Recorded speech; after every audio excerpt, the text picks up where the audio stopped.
하나님의 말씀입니다. 레위기 19장 9절 말씀입니다. 레위기 19장 9절 한 절 말씀 한 목소리로 합독하겠습니다. 너희가 너희의 땅에서 곡식을 거둘 때에 너는 밭 모퉁이까지 다 거두지 말고 내 떨어진 이삭도 줍지 말며. 아멘. 누가복음 16장 19절입니다. 누가복음 16장 19절에서 31절 말씀까지 한 절 한 절 교독하겠습니다. 한 부자가 있어 자색 옷과 고운 베옷을 입고 날마다 호화롭게 즐기더라. 그런데 나사로라 이름 많은 한 거지가 투성이로 그의 대문 앞에 버려진 채 그 부자의 상에서 떨어지는 것으로 배불리려 하매 심지어 개들이 와서 그 헌대를 핥더라. 이에 그 거지가 죽어 천사들에게 받들려 아브라함의 품에 들어가고 부자도 죽어 장사되매 그가 음부에서 고통 중에 눈을 들어 멀리 아브라함과 그의 품에 있는 나사로를 보고 불러 이르되 아버지 아브라함이여 나를 긍휼히 여기사 나사로를 보내어 그 손가락 끝에 물을 찍어 나사로를 손가락에 하소서. 내가 이 불꽃 가운데서 괴로워하나이다. 아브라함이 이르되 예 너는 살았을 때에 좋은 것을 받았고 나사로는 고난을 받았으니 이것을 기억하라. 이제 그는 여기서 위로를 받고 너는 괴로움을 받느니라. 그뿐 아니라 너희와 우리 사이에 큰 구렁텅이가 놓여 있어 여기서 너희에게 건너가고자 하되 갈 수 없고 거기서 우리에게 건너올 수도 없게 하였느니라. 이르되 그러면 아버지여 구하노니 나사로를 내 아버지의 집에 보내소서. 내 형제 5이 있으니 그들에게 증언하게 하여 그들로 이 고통받는 곳에 오지 않게 하소서. 아브라함이 이르되 그들에게 모세와 선지자들이 있으니 그들에게 들을지니라. 이르되 그렇지 아니하니이다. 아버지 아브라함이여 만일 죽은 자에게서 그들에게 가는 자가 있으면 회개하리이다. 같이 이르되 모세와 선지자들에게 듣지 아니하면 비록 죽은 자 가운데서 살아나는 자가 있을지라도 권함을 받지 아니하리라 하였다 하시니라. 아멘. 마태복음 21장 마태복음 21장 42절 43절입니다. 한 목소리로 합독합니다. 예수께서 이르시되 너희가 성경에 건축자들이 버린 돌이 모퉁이의 머릿돌이 되었나니 이것은 주로 말미암아 된 것이요 우리 눈에 기이하도다 함을 읽어본 일이 없느냐.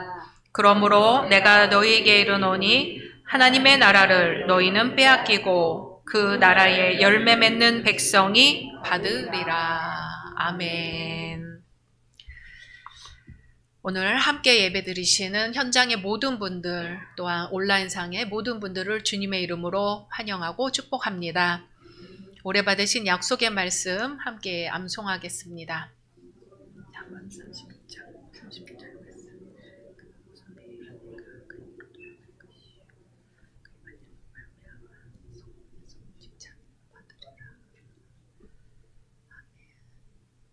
말씀대로 이루어 주실 줄로 믿습니다. 12월 첫째 주일입니다. 범사에 감사하라를 표어로 11개월을 달려왔습니다. 사랑하는 우리 열린 성도 여러분, 지난주에 감사하셨습니까? 오늘 아침 감사하셨습니까? 우리가 할 수 있는 게 여러 가지가 있지만 사실 한 가지도 제대로 못하는 것이 많습니다. 그래서 올해는 하나님 앞에 감사해보자. 감사가 입의 습관이 되고 감사가 행동의 습관이 되도록. 그래서 감사, 그럼에도 불구하고 감사, 미리 보면서 감사, 범사에 감사. 지겹게 들으셨지요? 어느 부잣집 외동아들이 알 수 없는 중병에 걸렸습니다. 절망적이었습니다. 병원에서도 병을 고칠 수가 없었습니다. 어떤 약을 써도 병은 호전될 기미를 보이지 않았습니다. 부자는 혹 병이 나을까 교회에 나와서 만나는 사람들마다 손을 붙들고 우리 아들을 위해서 기도해 달라고 간곡히 부탁하였습니다. 교인들은 부자의 부탁을 듣고는 그 아이를 위해서 간절히 기도했습니다. 다행히 하나님의 은혜로 그 아이는 기적적으로 고침을 받았습니다. 부자는 너무나도 놀랍고 기쁘고 감사했습니다. 그래서 그 보답으로 교인들을 최고급 호텔에 있는 인류 레스토랑으로 초대를 해서 좋은 음식으로 대접을 했습니다. 그리고 주일이 되자 부자는 하나님께도 감사의 예물을 드렸습니다. 예배 후 헌금을 계수하는 재정위원이 부자가 드린 헌금을 계수하기 위해 봉투를 열었더니 10,000원권 지폐 2장이 들어 있었습니다. 한 사람의 음식값도 채 되지 않은 작은 금액이었습니다. 신앙이 깊어갈수록 눈에 보이는 것보다는 눈에 보이지 않는 것에 감사합니다. 그런데 이 부자는 기도해 준 사람은 눈에 보여도 고쳐주신 하나님은 보이지가 않았습니다. 사실 이 세상에 정말 중요한 것은 눈에 보이지 않는 법이죠. 신앙이 깊어질수록 눈에 보이지 않는 것을 보고 감사할 수 있게 됩니다. 감사에도 차원이 있습니다.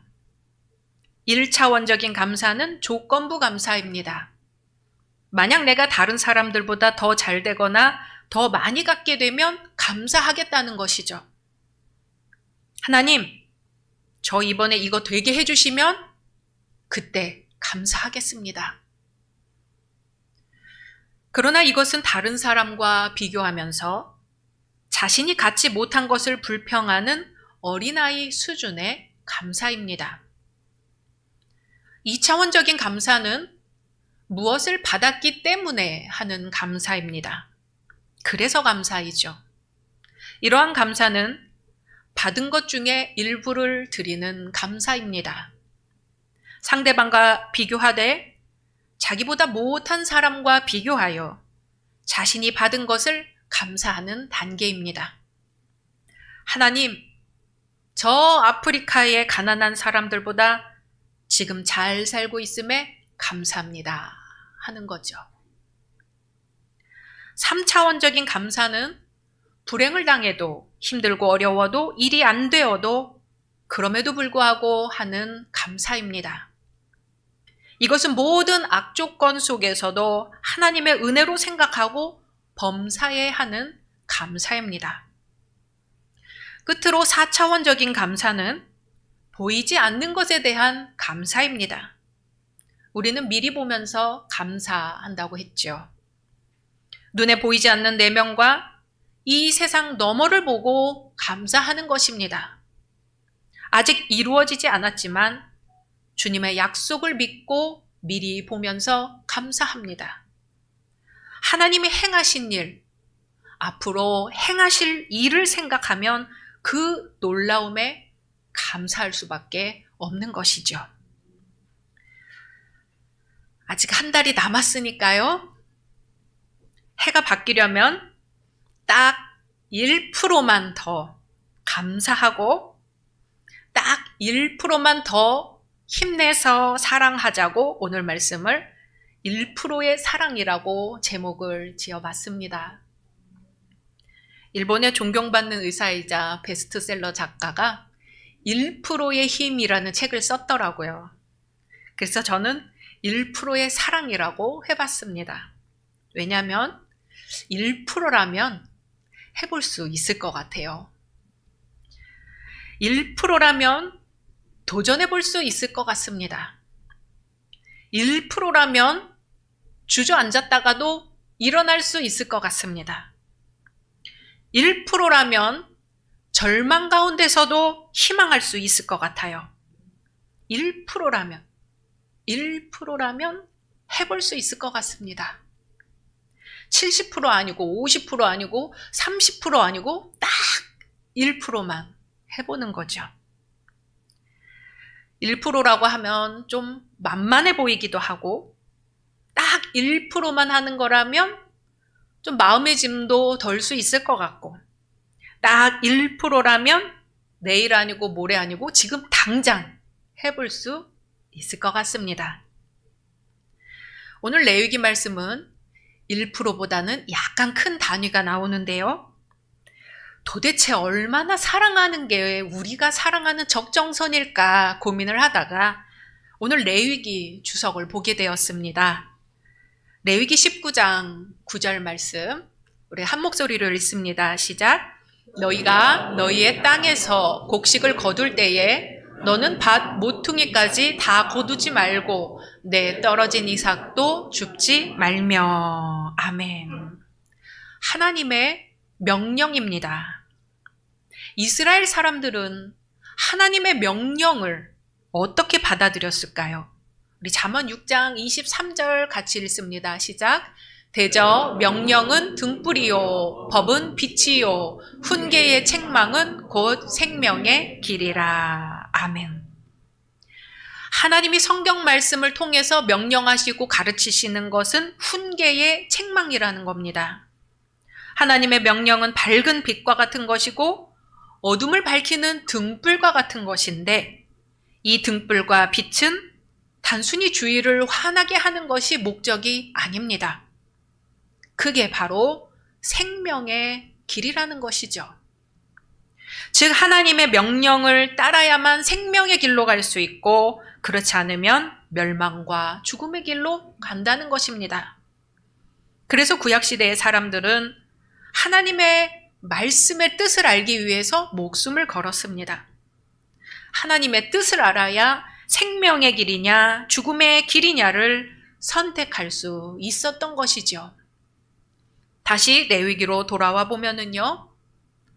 너희가 너희의 땅에서 곡식을 거둘 때에 너는 밭 모퉁이까지 다 거두지 말고 내 떨어진 이삭도 줍지 말라고 하십니다. 지금 우리도 추수가 다 끝났습니다. 김장도 거의 끝나셨지요? 이제 겨울로 접어들어 눈이 내리고 꽁꽁 얼어붙었습니다. 그런데 그러기 전에 추수할 때에 밭 모퉁이까지 다 거두지 말고 내 떨어진 이삭도 줍지 말아라 하고 하나님이 명령하시는 겁니다. 가난한 이웃들을 위해 남겨두라고 하십니다. 그런데 막상 이것을 실행하려니까 고민이 생깁니다. 네모난 밭일 경우에 밭 모퉁이는 밭 크기의 4분의 1을 가리키는가? 내 모서리 모두를 남겨두어야 하나? 남긴다면 대체 어느 정도를 남겨야 하나? 큰 밭이 있고 작은 밭이 있을 텐데 얼만큼이 모퉁이의 양인가? 추수를 한꺼번에 하지 못할 때 가난한 사람들은 밭주인의 추수가 끝날 때까지 기다려야 하나? 만약 밭의 소유주가 2명 이상이면 그 소유주 중에 하나님 명령에 따르지 않는 이방인이 있을 경우 밭 모퉁이를 남기는 문제는 어떻게 해야 하나? 등등등. 실천을 안 하려는 게 아니고 하려고 하는데 생각보다 문제가 복잡한 거예요. 그래서 유대 랍비들이 이 말씀의 해석을 놓고 정했습니다. 뭐라고 정했냐면 밭 모퉁이는 전체 수확량의 60분의 1보다 적어서는 안 된다. 하한선만 정한 거예요. 수확량의 60분의 1 이상을 남겨두는 것은 괜찮지만 그 이하는 안 된다는 거죠. 60분의 1. 산수를 언제 풀어봤나 싶어서 찾아봤어요. 60분의 1. 1 나누기 60 맞죠? 선생님? 1 나누기 60. 0.01667이 나와요. 퍼센트로 하니까 한 1.6% 됩니다. 1.6%. 1.6%는 조금 기니까 대충 1%라고 해보는 거예요. 내 마음에 어떤 면으로는 1% 여유는 갖고 살자 하는 거죠. 밭 한 모퉁이보다 조금 작습니다. 하나님의 명령이라고 생각하고 나한테, 우리 가족에게, 우리 이웃에게 딱 1% 여유를 갖고 보는 겁니다. 너무너무 화날 때 딱 1%만 하나님은 어떻게 생각하실까 먼저 생각하기. 주저앉아 다 놓고 싶을 때 딱 1%만 희망을 붙들기. 내 말이 너무너무 하고 싶지만 딱 1% 상대방의 이야기에 먼저 귀 기울이기.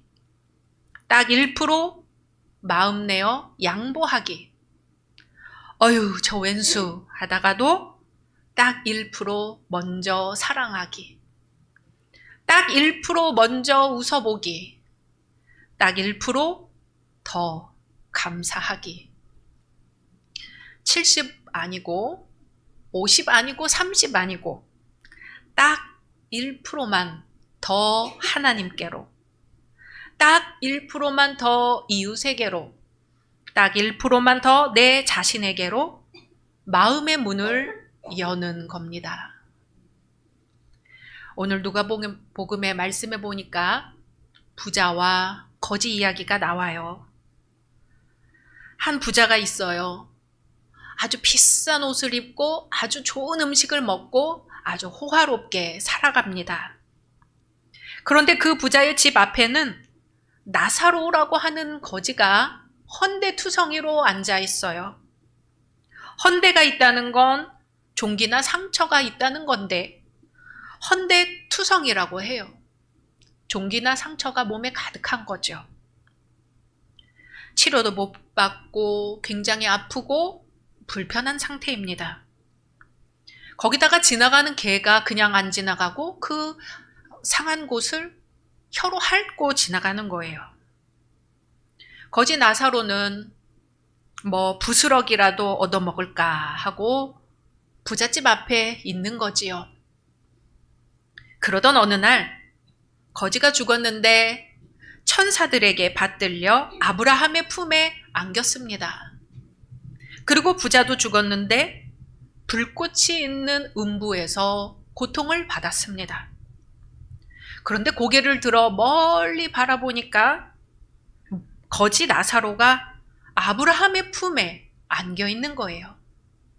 그래서 아브라함이여, 나를 긍휼히 여기사 나사로를 보내어 그 손가락 끝에 물을 찍어 내 혀를 서늘하게 하소서. 내가 이 불꽃 가운데서 괴로워하나이다 합니다. 뜨겁고 목마르니까 제발 물 좀 달라는 것이죠. 그랬더니 아브라함이 대답해요. 예, 너는 살았을 때에 좋은 것을 받았고 나사로는 고난을 받았으니 이제 나사로는 여기서 위로를 받고 너는 괴로움을 받는 거란다. 그뿐 아니라 너와 우리 사이에는 큰 구렁텅이가 있어서 여기서 거기로 가지도 못하고 거기서 여기로 오지도 못한단다. 그 말을 듣고 부자가 또 청합니다.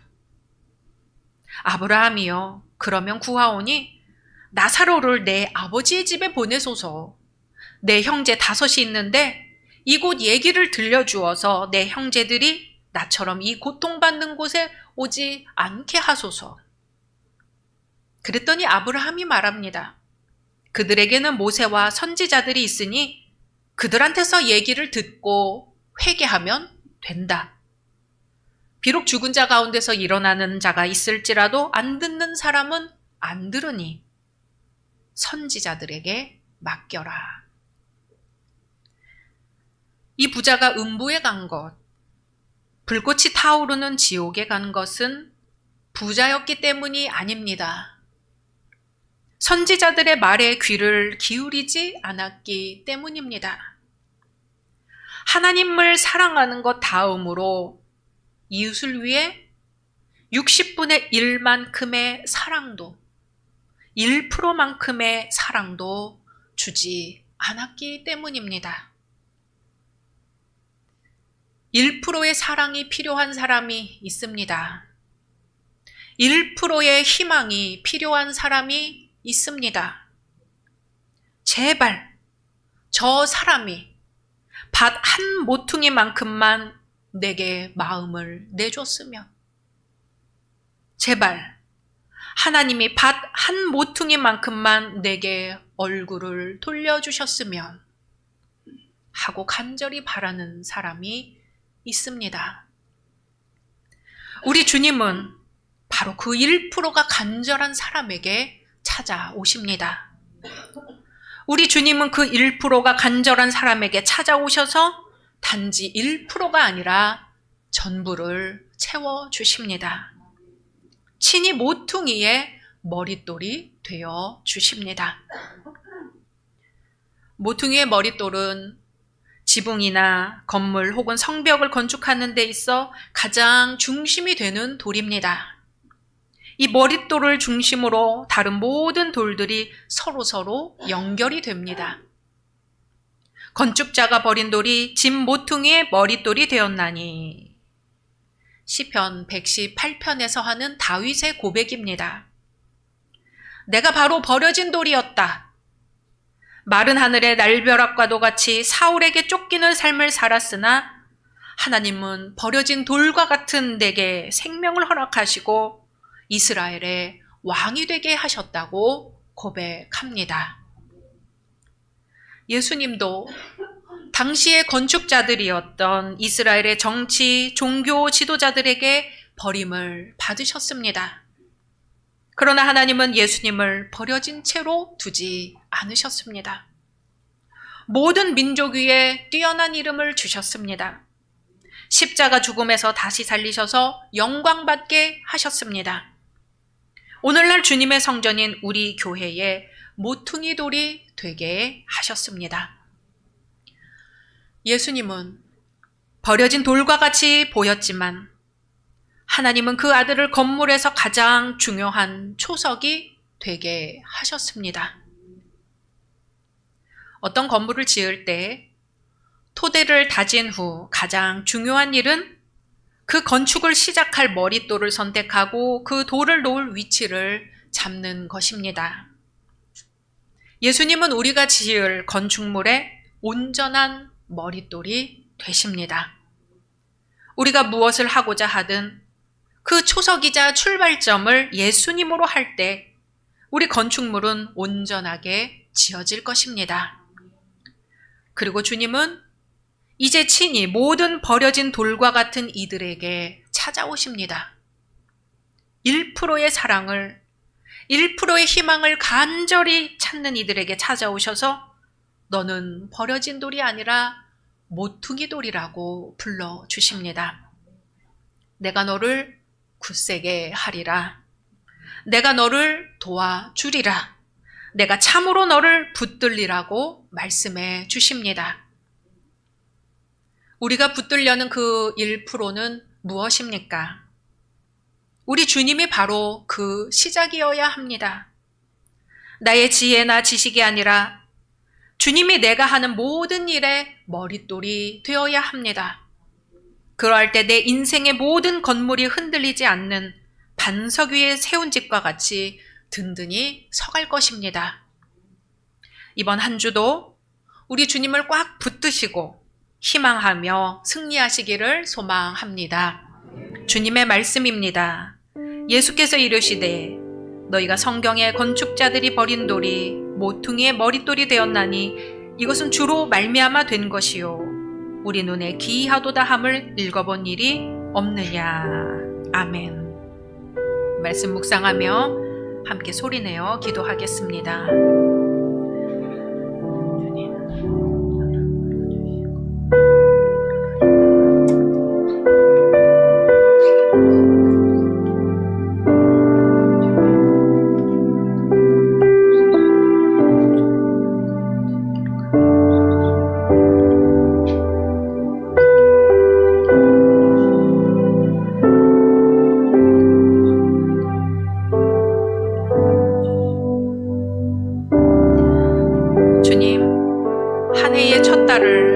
1월로 시작하여 마지막 달도 감사할 수 있게 해주시니 감사합니다. 모든 약하고 부족함 가운데도 주님의 은혜로 여기까지 왔습니다. 주님, 이 시간 밭 모퉁이의 신앙을 회복하게 하옵소서. 하나님 앞에 1%의 사랑을 더 드리고 이웃을 향해 1%의 사랑을 더 나누게 하소서.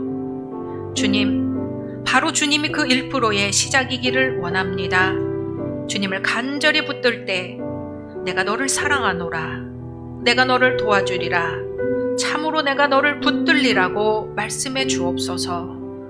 예수 그리스도의 이름으로 기도드립니다.